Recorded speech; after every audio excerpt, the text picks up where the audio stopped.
Hello and welcome to my boardroom. I'm Mr. Business, also known as Liam Edwards. In reality, I'm a game designer and podcaster, but today I am British man who's transitioned into Hollywood executive somehow. And I'm here to hear bad movie and TV pitches about video games because we all know that's what makes money these days. With me are a sleuth, a host, a gaggle of incredible, wonderful creators who are gonna tell me the worst pitches imaginable about video games, and I could not be more excited. So let's have a quick round of introductions. Let's start with Mr. Xalavier Nelson Jr. Please go ahead and introduce yourself. Hello, I'm Xalavier Nelson Jr. I'm a narrative director working in games. You might know me from my work on Hypnospace Outlaw, We're the Caretakers, and Airport for Aliens, currently run by Dog Skatebird, or literally over 40 games in the past 4 years. I'm tired all the time, and that place of mania, that eager desire to launch out of this medium by any means possible is what's driving me to the boardroom today. Yes, don't worry. They are socially distanced boardrooms. Have you seen how big they are? Don't worry. Me and Xalavier are not touching. No touching. With us completely as well, we have completely opposite ends. Also with us, we have Mr. Dan Hernandez, who is our official expert in this category today. Well, yes. Not only because I've written a video game movie, Pokemon Detective Pikachu, but also because I'm infamously known for my bad ideas. I've pitched a lot of bad ideas over the years. And when I heard that this panel was going on, I felt like it couldn't go on without me, and just a level of atrocious imagineering that I bring to any circumstance. So I'm really thrilled to be doing a bad job today. Excellent. Thank you so much for joining us. We also have the wonderful Daniella Radford, who is here to pitch her bad ideas as well. Hi. So I'm Danielle Radford. You might know me from Screen Junkies, Fandom. I am one of the writers on Honest Trailers. I am also one of the content producer, writer, whatever, on Sci-Fi's The Great Debate, in which, if you recognize my voice, I do the voice of DB8. I have written nothing except things making fun of other people's hard art. So I'm just going to continue right on in that vein. And now I just, instead of making fun of the art of those around me who I respect, I'm going to make fun of the art of people I don't know, like people who make video games. It's a good life. It's a good life if you can get it.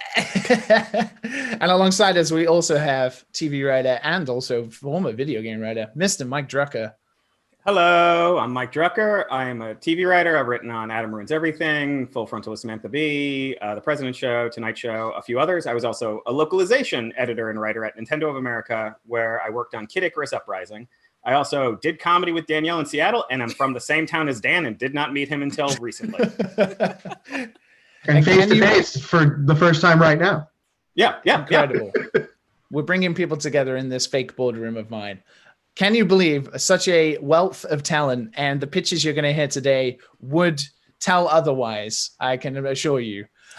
So let's kick things off in the worst possible video game adaptations possible with actually a pretty good video game adaptation, I think, which is right into Miss Daniella Radford.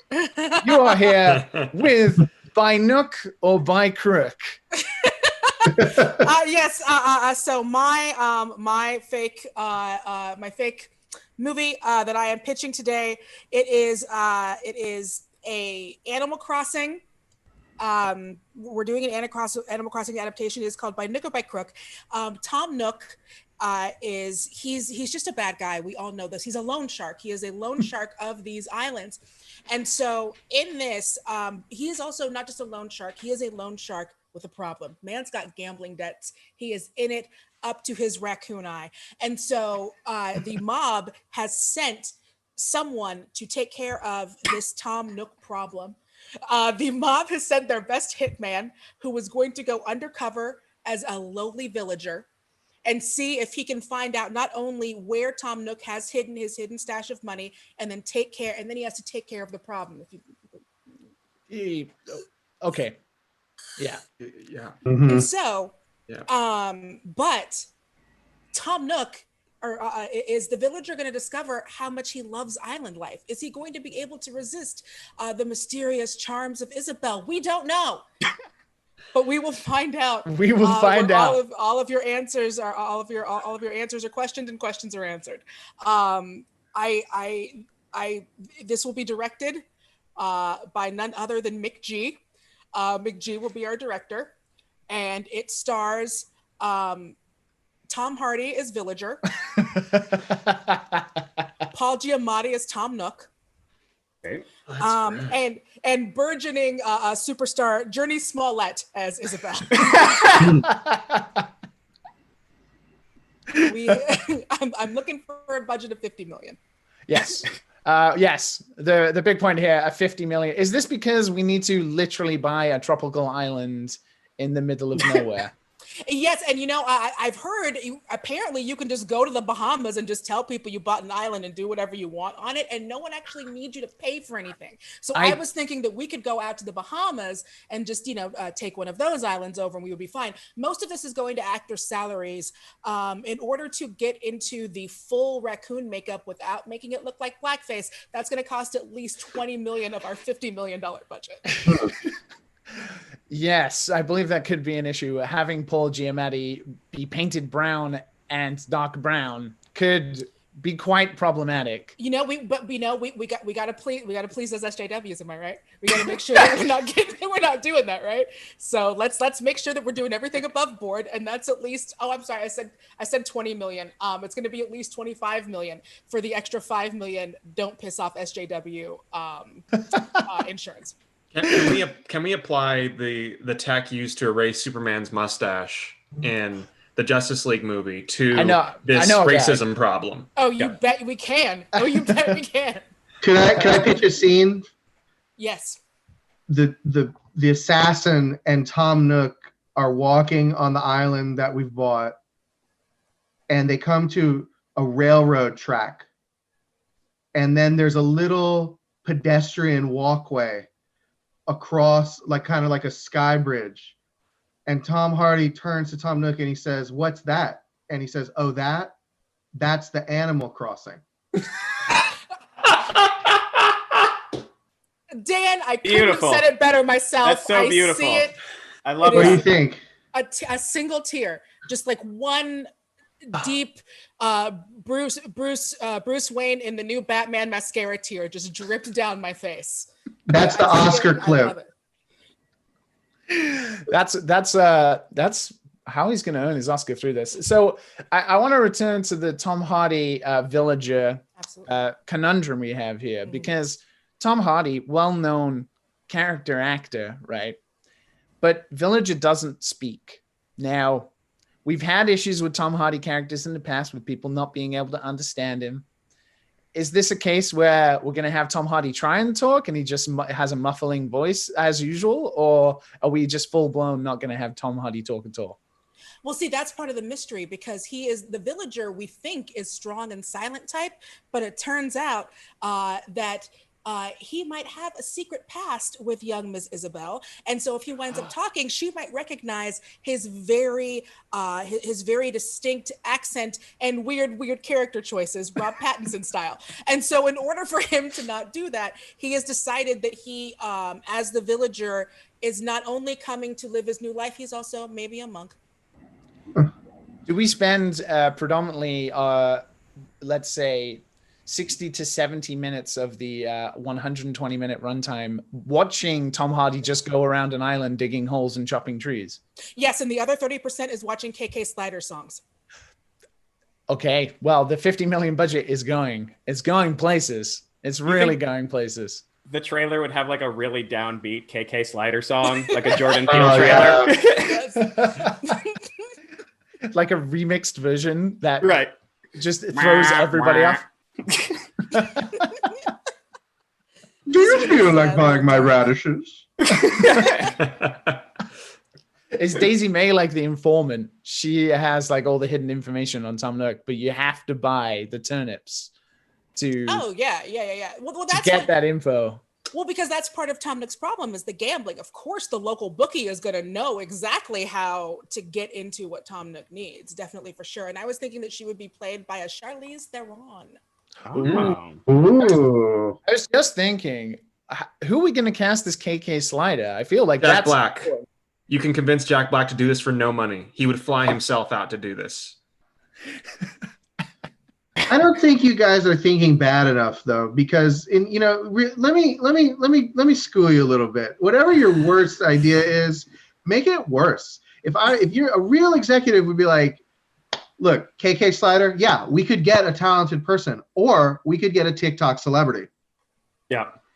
Or Mr. Beast. we could There get, we go. like I think that there's some real opportunities for true badness that top level executives would try to impose on this project. So I just hope that you're open to making it as bad as it can be. Oh, I am open to making everything terrible. I oftentimes have no choice. I feel like the KK Slider role is really where we could get quite funky with it. Yeah. And we could hire just the most insane casting. So hear me out. KK Slider is now 2 characters, each of them standing for a K. And it's Jake and Logan Paul. Yes. That's the kind of bad thinking I'm talking about. Oh, that's beautiful. Oh, well, and you know that's going to balloon our budget. We've got to get more insurance because the Paul brothers are coming. And when the Paul brothers are coming, the party comes with them. We're also going to definitely have to make sure that we have plenty of Gatorade and plastic straws on deck, just because people like drinking things out of straws. So that budget's going to wind up going up tremendously. Yeah, I'm very down for this. I can't wait to see the docuseries that Shane Dawson eventually does about their time on set. Yeah, we have to hire Shane Dawson to do the behind the scenes of the movie. That's got to come with it. It's going to be called KKK Slider, and it's going to get 3 million views within minutes. See, with Paul Giamatti's makeup, yes. Predominantly the major part of that. And so 50 million seems fairly reasonable. Dan, so we're heading for a tropical island. Paul Giamatti, Tom Hardy, some insane CGI makeup probably needed eventually, and the Logan Paul brothers. Do you think 50 million is going to cover this? No, absolutely not. Great. Awesome. Absolutely not. No, I think that we're talking just for, first of all, I want the Mandalorian camera setup. 3D cameras, that's going to cost. I want the Avatar, Seas of Pandora, motion capture, instant rendering technology, so we can see it rendering in real time. These are not cheap things, and we're going to have to invent some technologies probably. So I think that realistically, when you add in the cost of marketing, we're in the $300 to $350 million range on this project. Okay, we're gonna make it for 50 million, and we'll just see where we get. Approved. Right. I'm just being honest. I'm not. Well, quickly moving on to our next pitch then. With a lower budget that we'll eventually get to, I wonder if we can make it. It is Shenmue the movie by Xalavier Nelson Jr. So here's the thing about Shenmue.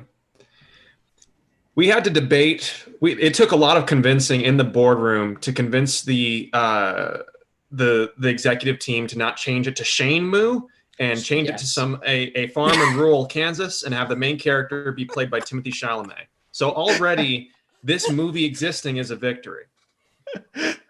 But can you tell us the plot of this one that you're actually pitching? Yes. So Shenmue the movie, we have Ryo Hazuki, a young, bright, preternaturally skilled at kicking man who discovers that his father has died. And in this moment, especially in a small town such as Yokosuka, the town comes together to support him. They are leaving meals. They are giving any information they can to try to find this murder. But the problem is, Ryo isn't a very good detective, And so he just kind of sticks around, and he continues to investigate this death for the next 30 to 40 years for the rest of his natural life. And what that means is the town begins a new tradition. It itself becomes a artificial simulacrum. As he gets that, you have to treat him like an old three-legged dog that you just kind of move around their usual routes to fit in around just the way that they operate through this world. So parents pass on to their children, hey, Rio comes to the swing sets at 4 a.m. and he just like kicks the swings for a little bit. And he says, level up, level up, level up. Don't question it. Don't go outside. When he comes to the store, you're going to introduce yourself as me, because if he sees someone new, he's going to lose his ever-loving mind. Shenmue meets the Truman Show as an entire village comes together in a generational story to support one young man's haphazard quest to investigate his father's murder. That's Shenmue the movie right there. It's very powerful. It's a story about family, and it takes a village to raise a man is the tagline. That's a good one. I'm sold on that alone. I like that. That's good. Okay, so let's talk about your casting then. We have Ryo Hazuki played by Henry Golding, which I feel like is a very good casting. That's a very good casting. We need that very good casting to support the very bad casting of the supporting cast, which is, I mentioned Shenmue having to move away from that.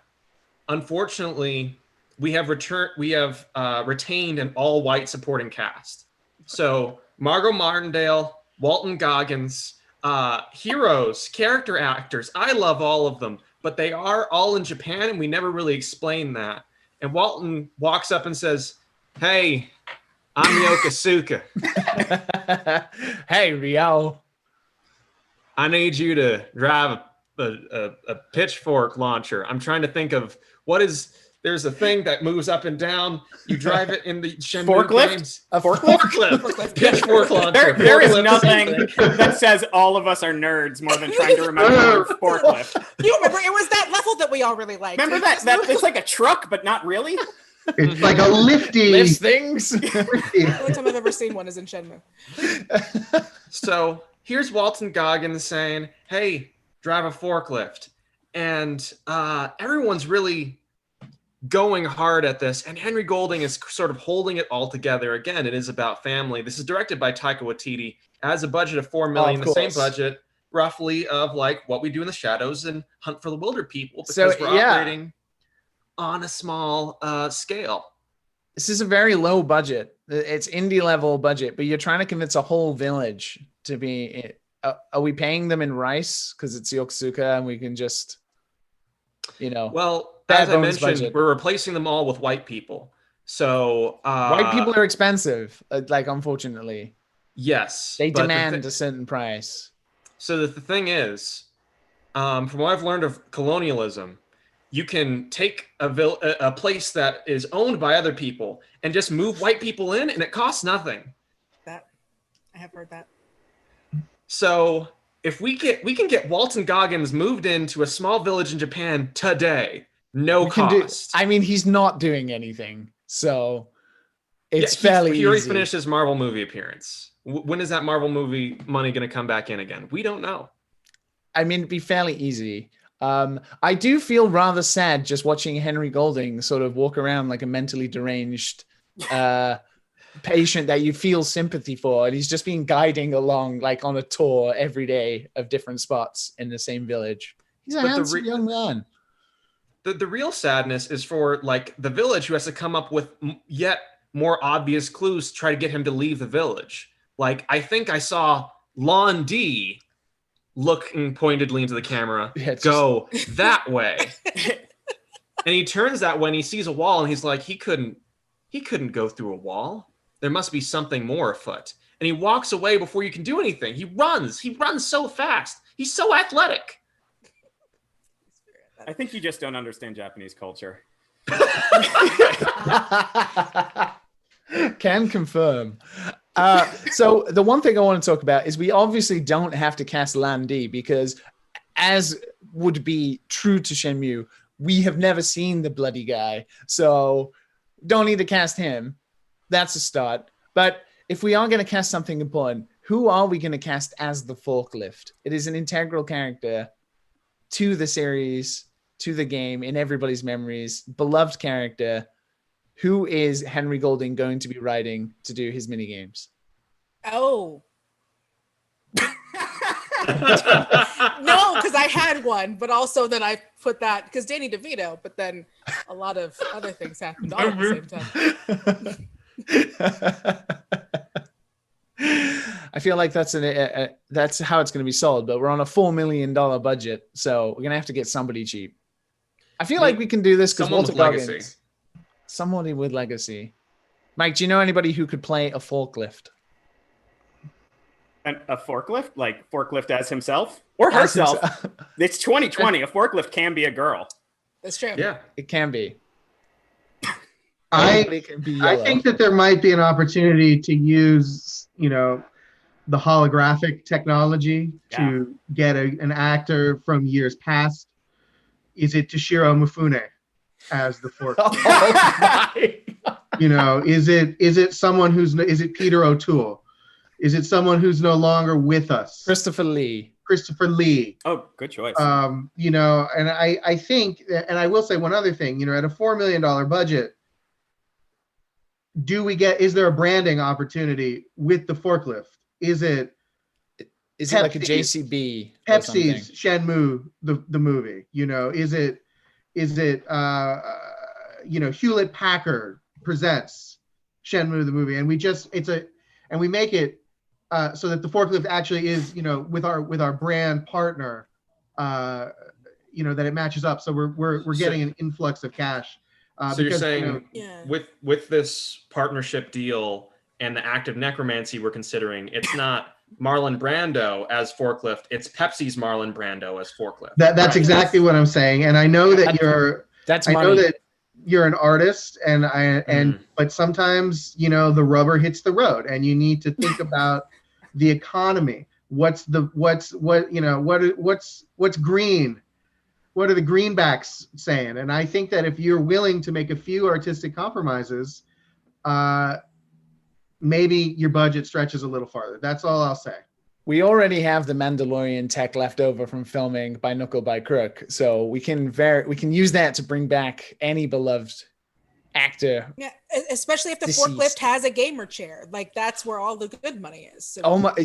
Let's get DX Racer on the line. Secret Lab. I mean, they're going to be down, right? Do we? I forget his name now. Who's the original Shenmue creator again? I forget his name. Yu Suzuki. Do we bring him in any creative capacity, or do we just literally destroy what he made? I think we don't even tell him there's a movie. We don't tell him. Don't even tell him. A check shows up one day, and that's it. He just goes, right. Oh, look, it's a giant check with my name on it, and then he catches it.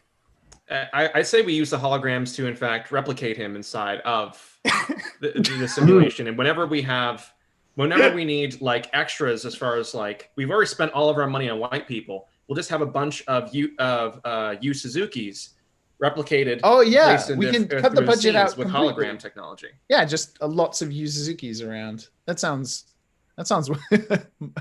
money saving. And we know Yuzuki, he doesn't get out of bed for like a 4 million Kickstarter these days anyway, so he's pretty expensive. So we're gonna have to duplicate him a couple of times. Otherwise, we're just gonna run out of money very quickly.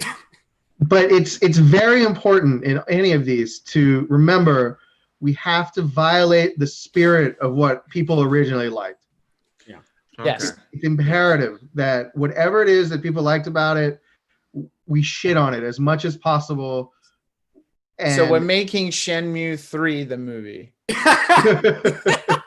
What I'm instead suggesting is, I have a lot of respect for the man personally, but I think the only person who could bring in the deals necessary to make this movie get off the ground at the budget that we're targeting is Adam Sandler. Oh, yeah. Now you're talking. Yeah, there we go. Taika Waititi's pretty expensive, so we could replace him with Adam Sandler. I mean, He did say Adam after Sandler not winning brings the money. He did brings say- the crapping on a legacy. He did say after not winning an Oscar for Uncut Gems that the next movie was going to be the worst movie he'd ever make. So I feel like this is the prime opportunity for him to do that. This is the time. This is the time. Well, with $4 million, we'll see it done. But moving very swiftly on to the next pitch from our expert, Mr. Dan Hernandez. We have Michael Jackson's Moonwalker the show. And I think you can already see where our problem is going to lie. Now, wait a minute. Let me take you to school again for a moment. Oh, please. Love it. Here's love what going you to have school. to understand about the industry and the people in it. Truly bad ideas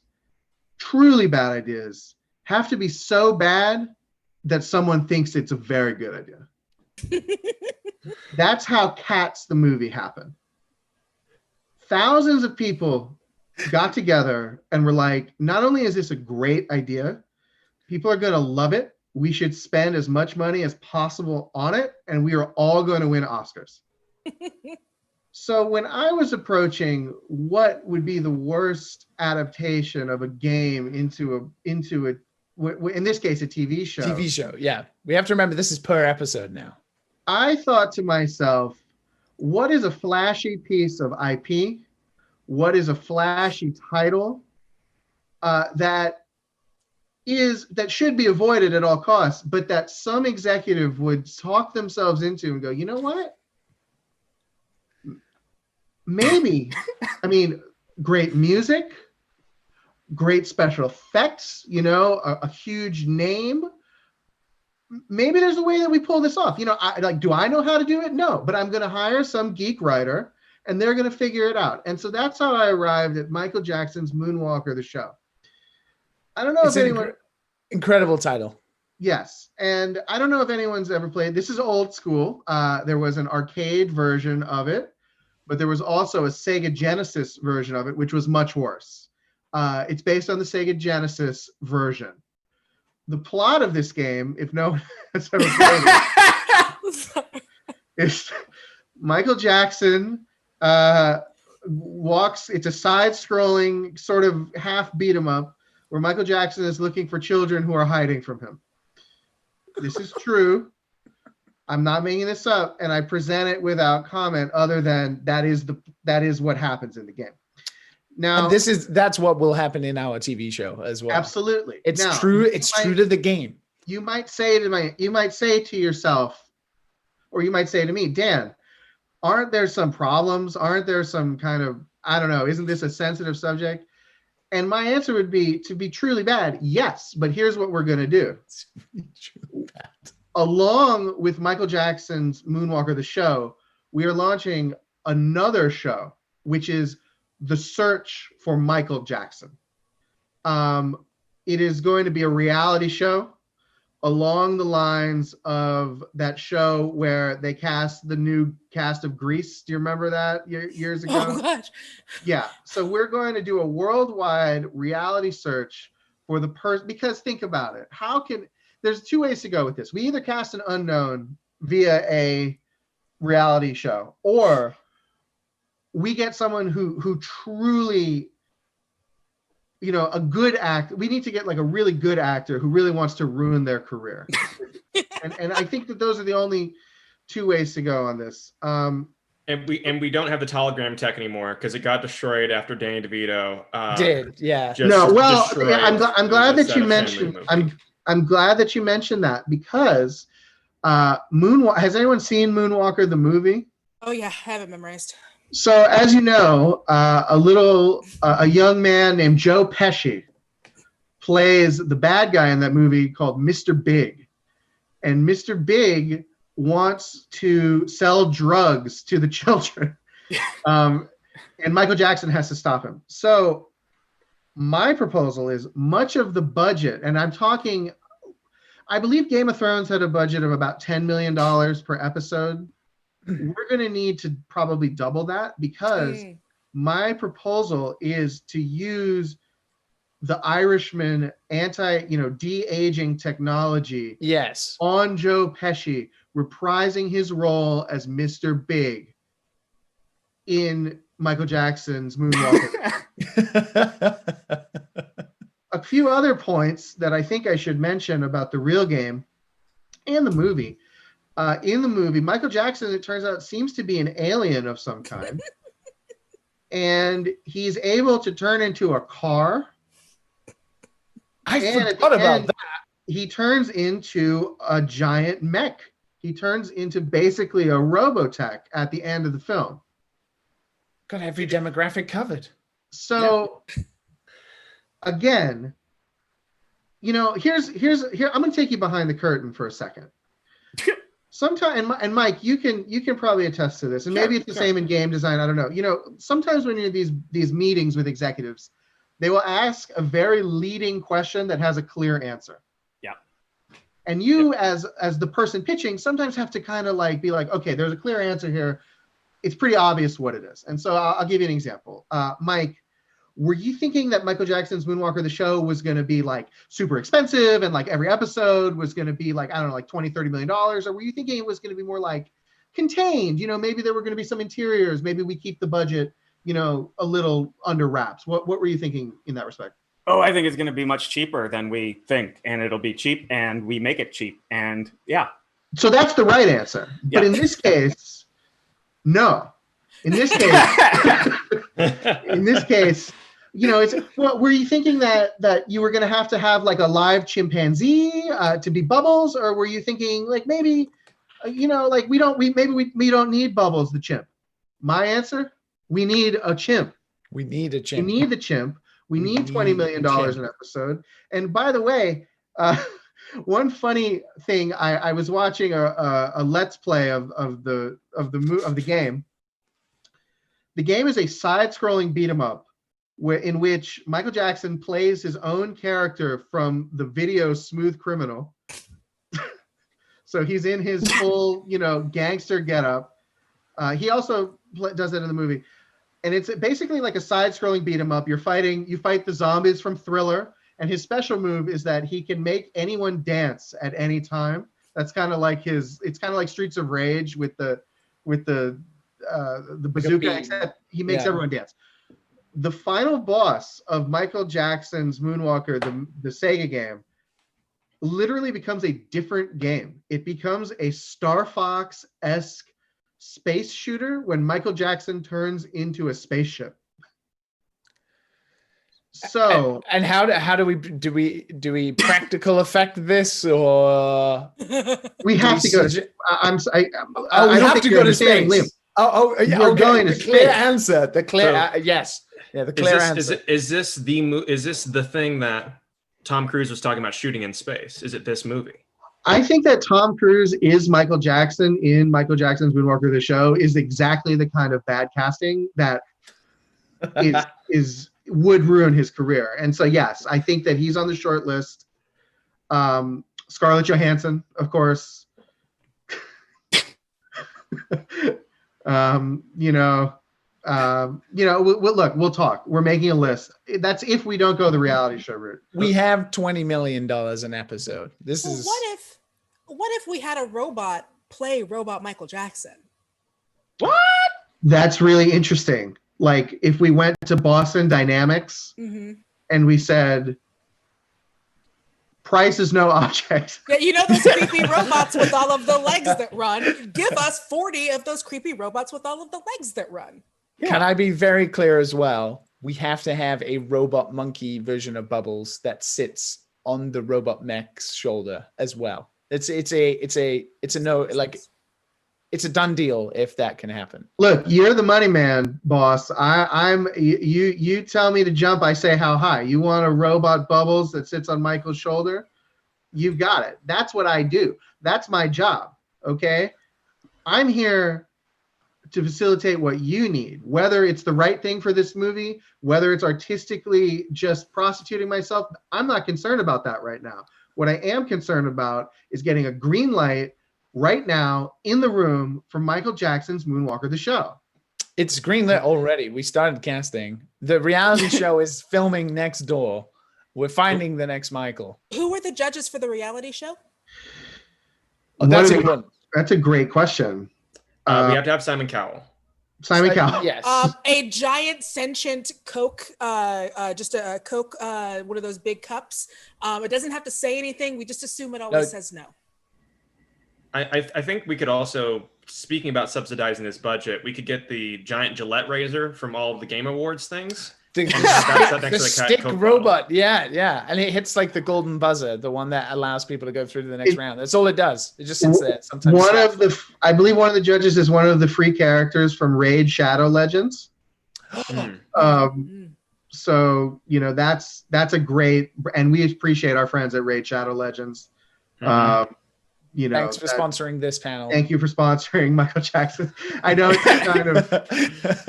I'm sorry, Raid Shadow Legends. I shouldn't drag you into this. It's tainted. It's tainted. Tainted such a pure product. We can send Raid Shadow Legends into space alongside our actors.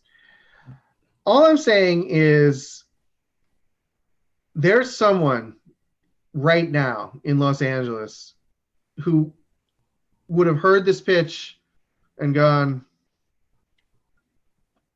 it has problems, but that's why we do what we do. I love it. We solved them. The one thing I love as an executive is that it is the familiar. And not only is this built off of a rock solid brand and a giant flashy, it has a flashy name, as a flashy title, as a flasher, and you have built into the TV concept a Monster of the Week style show that ties it all together, because every week Michael is finding a different child. There. People are going to feel the same way about Michael Jackson forever. That's never going to change. Well, that is the most positive part about this. I think that's why you go with a huge legacy brand. Yeah, public opinion, can never be swayed. It's all good. If we could pull some strings here, though, I think we need some sort of like news segment inside of the show to keep you updated with the children that are disappearing and stuff. I feel like, Mike, could we get Samantha Bee to be cameoing in there to tell the intersecting stories between each section? Yeah, I don't have the authority to say yes, but I'll say yes. And that's what we like to hear. I think that there's a lot of opportunities for stunt casting in this. I think to myself, Glee had a very successful model where they had covers of, the songs that they would then sell on iTunes. Each episode, do we get? Sorry, Dan, I have to inform you, we don't have the license for any Michael Jackson song. So throughout the whole TV show, there will be just other songs. In some ways, I think that's good. We can make like the kazoo version of each Michael Jackson song. I think that falls under parody rights. We aren't a parody. We're serious. This is a very serious show, but I think, I think not having the not having the songs as a crutch actually will make us remember what we love about Michael Jackson as a character. So is El DeBarge available? Maybe we can have some El DeBarge songs. I think the sky's the limit. Look, I'm not trying to be flippant. I'm just saying there's a brand lying fallow, and as a terrible writer and pitching a terrible idea, this was the worst one that I could think of. Fair. And the closest we'll ever get to making a real one. And swiftly moving on then, we've already spent $74 million. So we're gonna just blow all that out of the water with Seaman the movie by Mike Drucker. That's right.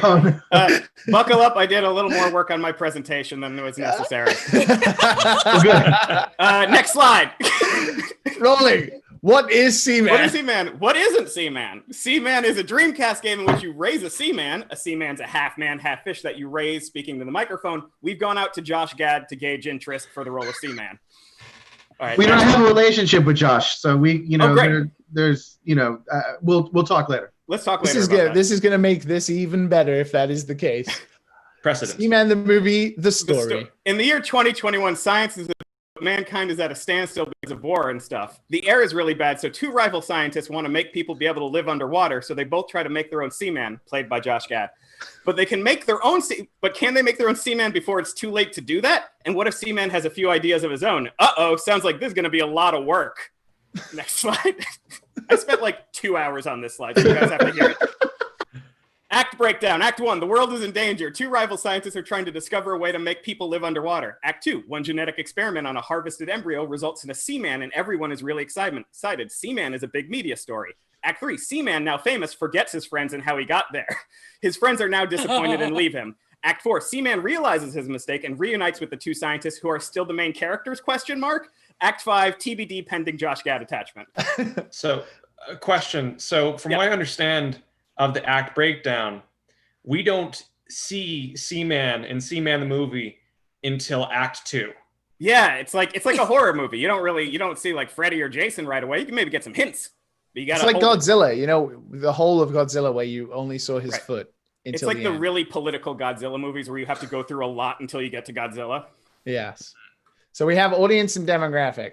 Cool teens. Our audience is cool teens. I Google image search them because I no longer know. Cool teens is our audience. Cool. And we have confirmed stars. Confirmed stars. Helen Mirren as fish scientist Dr. Margaret Plutarski. Michael B. Jordan as rival fish science Dr. Plutargret Marsky. Michael Ironside as General Yancey Rhymes. And Ryan Reynolds as Ryan Reynolds. Which you I have a relationship with Ryan, so maybe we'll talk after. Will it have Josh Gad? We don't know. All right, next slide. Possible scenes. Seaman buys sunglasses and wears them to the song Bad to the Bone. Dr. Margaret Plutarski and Dr. Plutargret Marsky dance to a song like they're about to be romantic, but then Seaman interrupts like, I'm here too. Seaman sees another Seaman he finds attractive and lowers his sunglasses. Seaman apologizes to both doctors for being selfish. The doctors say, well, at least you aren't shellfish. I wrote this late at night. We'll workshop the above line. Next. Marketing rollout plan. Seaman will be released in Japan and North America on Christmas, Africa, Australia, and Asia to receive it 1 week later. Europe doesn't deserve this movie and will never get it. We called his people. His people gave a hard, didn't answer the phone. We called again. The movie was. His people seemed mad about that, like we were bothering them. We were like, are we bothering you? We don't see what their problem is. They've always been like this. Josh Gad is not better than me, which is true.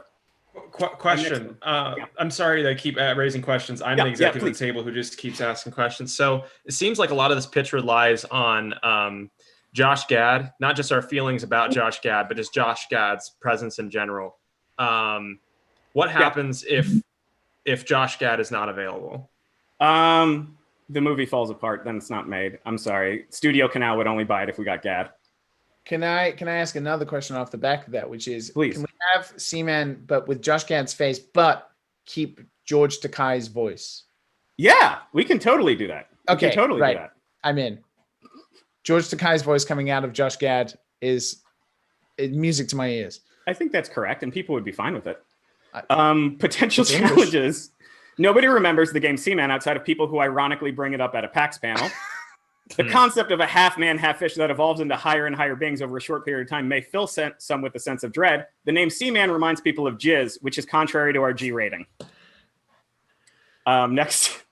Budget $200 million, $50 spent on the movie stars, $25 spent on all the stuff that goes into shooting cameras, $125 spent on harvesting a human embryo and using CRISPR to create a fish-human hybrid if Josh Gad says no. $125 million spent on Josh Gad if he says yes, which is a good deal for Gad. I think Josh would do it for $125 million. I was going to say, Dan, can you confirm $125 million? I don't want to speak for Josh. Here's my only concern is that Josh might be too good. You know, that like is there a low like? Josh is my close, like in real life, my close friend. So I feel like I have to watch out for him a little bit here. I don't know. Saying I don't want him attached to this movie. It would ruin his career. No, I just think,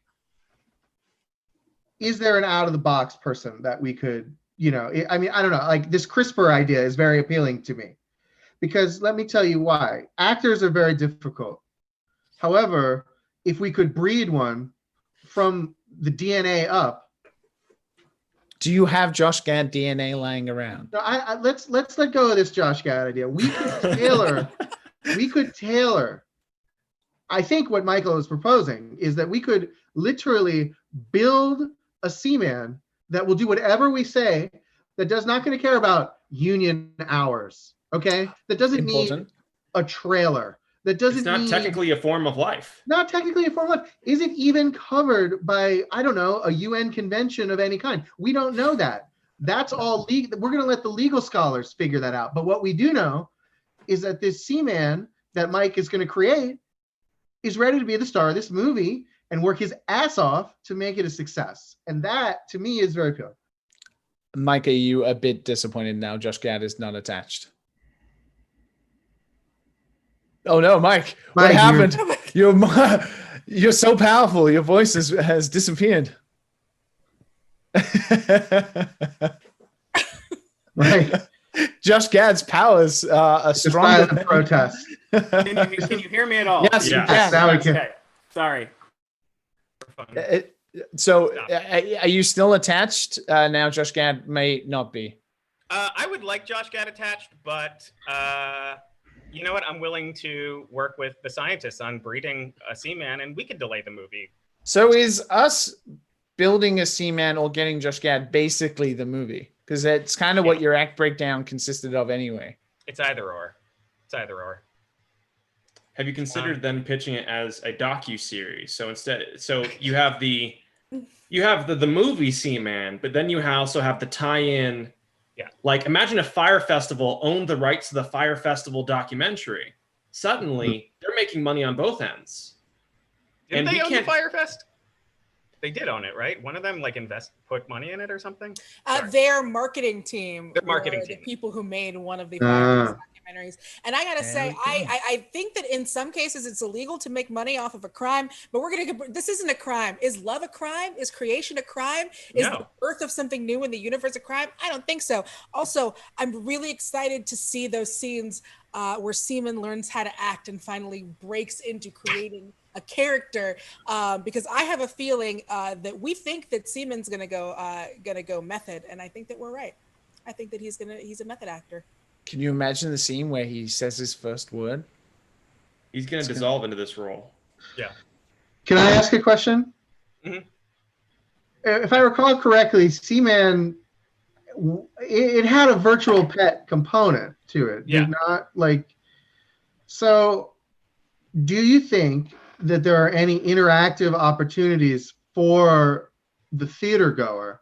Yeah. In the theater, do you have a remote? Can you pet the Seaman? Can you feed the Seaman? I was wondering what are your thoughts in that? Yeah. I'm glad you asked that question. We have there is one scene in the movie that's 30 minutes long of just Seaman in a fish tank, and we give everyone remotes, and based on what the majority of the audience clicks, that's the food you give him, or if you give him a toy, or if you let him out, or if Helen Mirren comes in. There's a Helen Mirren button on this remote. Great. Does if everybody presses it, does it drop duplicates of Helen Mirren? If everyone really spams that button, you get a lot of Helen Mirren. So you really want to smash that button. Smash and subscribe. Smash and subscribe. What if me as a collector, people love taking things off of sets and they love to be able to have the opportunity maybe to bid for something off of a set. What would happen if I decided I wanted to own Seaman? Well, you wouldn't be able to get Seaman because we've created a creature that is not defined by any UN conventions. We already have a buyer, and it's the U.S. military. Yeah. My other question was going to be, does a Seaman live long enough for us to shoot the movie? I hope so, because if not, I'm in a lot of danger. Like, I owe a lot of people money that I wish I did not take money from. He made a lot of promises. Made a lot of big promises. I really need this job. We can at least do a toy line, right? Yeah. Okay, toy line's fine then. Maybe this is my game design brain, but I'm also thinking we're already breeding Seaman. In the creation of him, tying into the interactive element, we're looking for long-term engagement. We want engagement during the filming of the movie, or else everything falls apart. Yeah. So to pursue that, human beings already feel good or bad based off of whether or not people like their pictures or retweet their tweets. What if we bred into Seaman a gland in which, if electronically stimulated, he felt either very good or deeply, horrifyingly unworthy to continue living? So every user, they get the Seaman app, and they can just choose whether or not they approve of him today or not. And based off of the aggregate results, every single person, because he experiences existence at a faster speed than the rest of us, he'll feel every single approval or disapproval to his overall journey through this life. You can electronically shock Seaman if you just don't like him. So is this another interactive theater experience? Or is this like a take-home Seaman? We'll look at these notes. We'll get back to you on these notes. I kind of need an answer now. We will have a separate app where you can torture Seaman. Also, it's 2020. We need to see woman as well. Is that possible? Do we know scientifically if that is a possibility yet?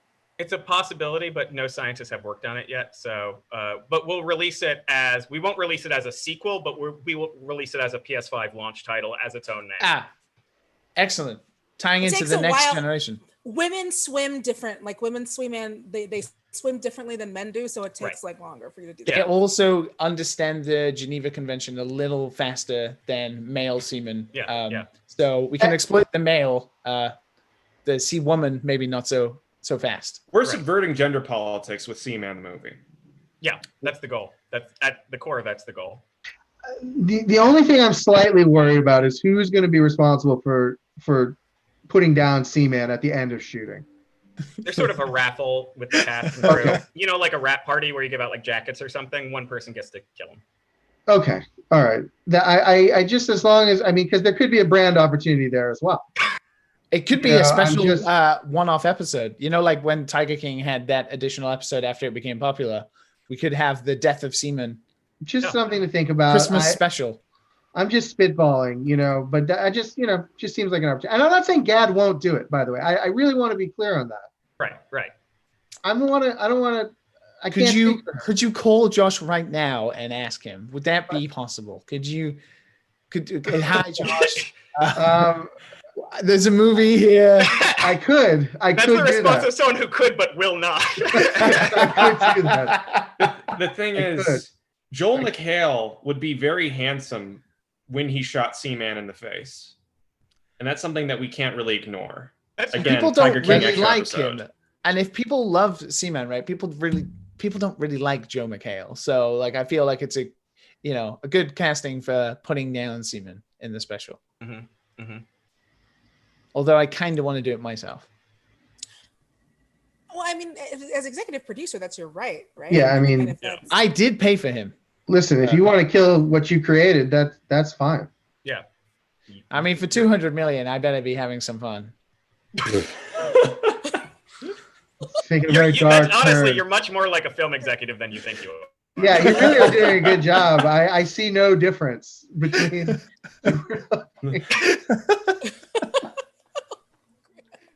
Get Josh Gad on the phone right now.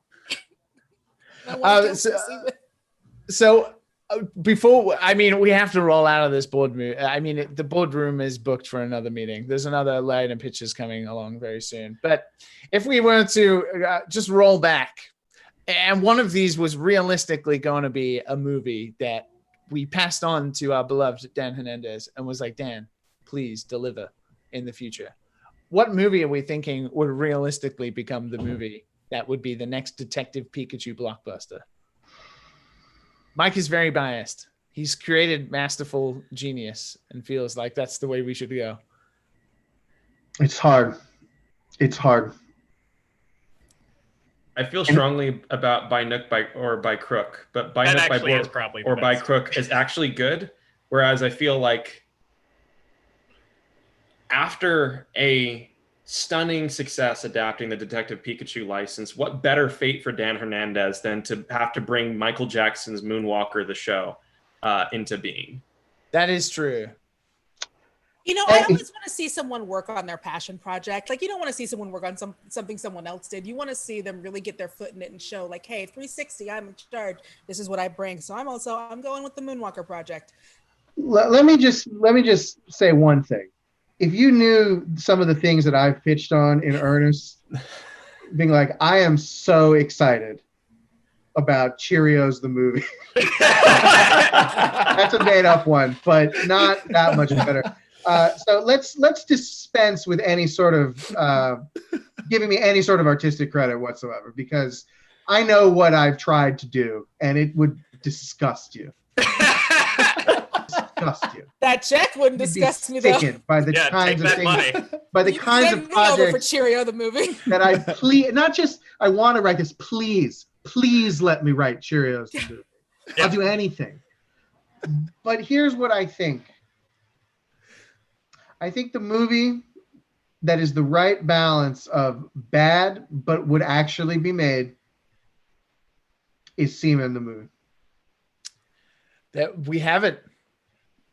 We have a winner. I think is this because of Josh Gad or because of the scientific? No, just it's a bold title. Mm-hmm. It's a man. I get it. I'm an executive. Yep. That's very important. Very important. Is the idea on a basic level in the title? Yes. Yeah. Could it be talking about semen, the substance? Perhaps. Maybe for the PG-13 crowd. You know, now they're intrigued. Is this the movie that gets people back into theaters like Tenet couldn't? Listen, I think that if we were to make this movie the way that I want to make this movie, would we attach the shock device to Josh Gad? No, I would not do that to my friend. But I would. I don't know him personally yet, although he seems like a lovely man. He's a lovely person. Would you like me to attach the shock device to Josh? No, I can't allow it, but I would attach it to a creature specifically designed by Mike to his specifications. Yeah. To make sure that this project came to fruition. I love it, and I hope that you'll consider me as in the mix, as we say in the biz. Totally. Mike, what role can all of us play in your movie? You can be executive producer. Xalavier can be, I'm going to say, co-star. Danielle director. And I'm gonna give it to Dan to write. You know what? I'm gonna give it to Dan, let him write the whole thing, and then I'll come back with notes that infuriate him because I've done no work on this. Well, and that's the Hollywood way. That's the Hollywood way. That's the way to do it. That's the truest thing that's been said today. Yeah. So you know that thing you've been talking about for months and trying to figure out how it works? Well, I just got here, so why can't you do the other thing instead? Yes. I mean, 200 million based off of the most work Mike's done forever, which is a 2-hour PowerPoint presentation about semen. I feel like it's the very Hollywood way of doing this. Yeah. Good pitch. If there were a better way for this type of thing to be made, then we would be doing it that better way. Does it take place in just a giant glass bowl? Like the whole production takes place. That's a good idea. In a giant glass bowl. It's called the Mandalorian, and we take all the Mandalorian cameras and we stick them inside of a giant bowl. I mean, we just shot the budget up, but it's not my money, you know? Yeah, it's more fun to say yes than to say no. 3D is the wave of the future. We want them 3D cameras. Lion King that shit up. We've spent a collective $274 million. I think that's quite a significant budget. Do we think we will make our return? I think you're way undershooting. The Danielle's movie cost $300 to $50 million by itself. Shenmue, Shenmue was a more modest budget. We're going to get some brand partners, but so that's about $4 or $5 million. Michael Jackson, the show, is is a 10-episode order at $20 million an episode. Oh yes, yeah. Sorry, I forgot. It's per episode, not a one-off. Yeah. So that sparks that up immediately. Let's consider that. And I mean, it sounds to me like if we're going to do Seaman right, it's going to cost $1 to $2 billion. Yeah. Great. Wow. Great. And with that, the boardroom, they're knocking on the door. The next line of pitches are coming in. We have to get out of here. So everybody, if you would like to say a quick farewell, and then we'll get out of here. Thank you so much for your time, everybody, today and joining us. Thank you so much. Welcome to our terrible pitches, Seaman 2022. I'd like to apologize for my pitch. I'm sorry. No, it's good. I apologize for everything. I loved everyone's pitch. You all are all so great. Thank you, everybody.